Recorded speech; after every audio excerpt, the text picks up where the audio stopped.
There are many things I learned during my military career.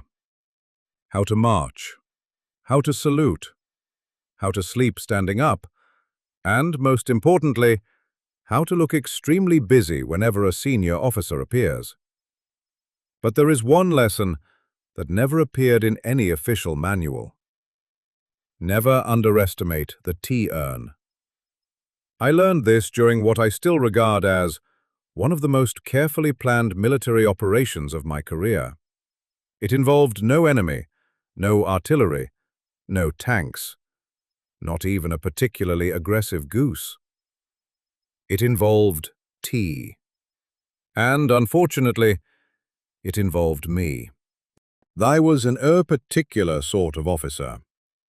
I belonged to that old school of military men who believed that every problem could be solved with three things: a notebook, a whistle, and someone junior enough to blame.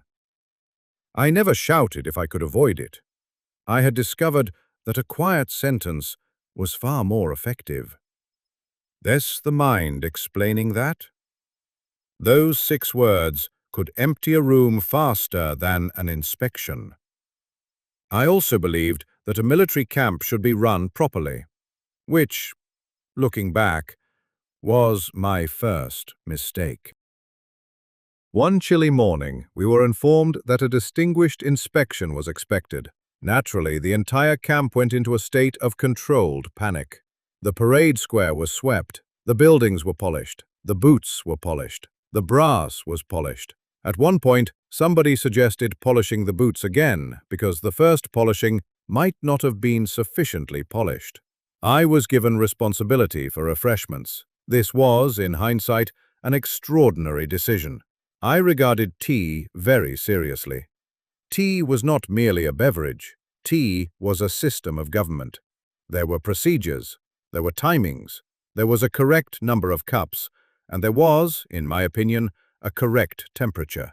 I once described lukewarm tea as a moral failure. So I personally inspected the tea urn. The tea was hot. The cups were aligned. The biscuits were arranged beautifully. For once, everything was going exactly according to plan. The distinguished visitor arrived. Everyone stood perfectly still. I checked the tea again. Hot. Excellent. Then one of the soldiers approached me. "Sir?" "Yes?" "I think the urn is leaking." I looked at him. "Leaking?" "Yes, sir." I examined the urn. A tiny stream of tea was escaping from underneath. I called for the corporal. Corporal arrived, examined the urn, and announced, "Sir, I believe the tap may be faulty." I nodded. "Excellent." He looked at me. I looked at him. Neither of us knew why I had said excellent, but it sounded decisive. And in the military, sounding decisive can occasionally buy you several valuable minutes. The corporal produced a tool. It was the wrong tool. He produced another, also wrong. A sergeant arrived with a third. It was considerably larger. This immediately improved everyone's confidence. They began tightening things, then loosening things, then tightening the things they had just loosened. I watched this with increasing concern.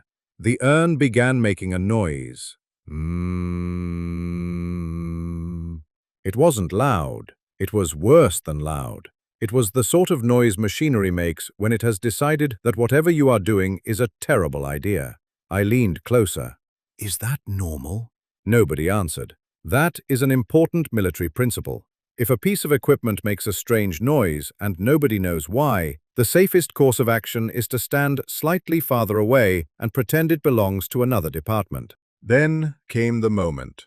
There was a small metallic pop. The lid lifted, not much, about 3 inches, but every man in the room froze. I stared at the urn. The urn seemed to stare back at me. Now, obviously, metal tea urns don't actually stare at people, but this one had developed a certain attitude. There was another hiss. I stepped backwards. Everyone remained calm. This was followed by the largest tea explosion I had ever witnessed. Tea went everywhere, across the table, across the biscuits, across the floor, across the corporal. and, in a moment that I still find difficult to explain, directly onto the inspection paperwork. The distinguished visitor stood completely still. The corporal stood completely still. I stood completely still. Only the T was moving. Now, a lesser officer might have panicked. I did not. I looked at the paperwork. I looked at the urn. I looked at the visitor, and I said, "Sir, I regret to report that the T has become operational." There was silence, a very long silence. Then the visitor laughed, the corporal laughed, the sergeant laughed. Eventually, everyone laughed. Even I smiled, although I like to think I kept it professional. After all, I had just lost control of a beverage in front of a distinguished visitor. There are limits to how much dignity a man can afford to surrender before luncheon. The incident had to be recorded. The official report described it as an unforeseen pressure-related malfunction during routine refreshment preparation. That is military language for, "We boiled the tea too enthusiastically and nearly drowned the inspection party." The tea urn was removed from service. It was replaced by a smaller urn, then a smaller one. Eventually, we abandoned the concept altogether and returned to individual kettles. I insisted that the lesson was not that the tea urn had failed. I said, "The tea urn performed exactly as designed. The failure was ours." People repeated that sentence for years. I am still not entirely sure what it means, but it sounded extremely professional.